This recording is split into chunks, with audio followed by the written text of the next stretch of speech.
Hey guys, and welcome back to the Tutorial Millennial channel.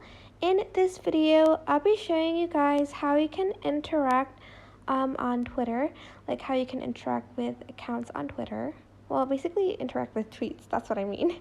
So I want to interact with this tweet, click on it, and you can either retweet, quote tweet, like, and you can even reply. So if you want to quote tweet, you have to press the retweet button over here. It's the one with the arrows, and you can press quote tweet here.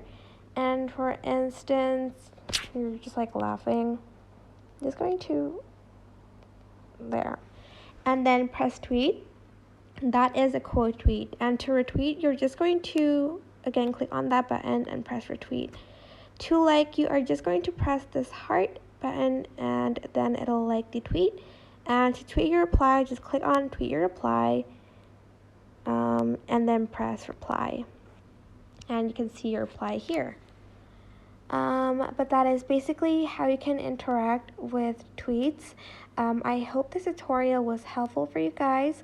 Don't forget to like, comment, share, and also subscribe to this channel if you haven't done that. If you have any questions, just leave it in the comment section down below, and I will try my best to answer them all. Thank you so much for watching. Bye!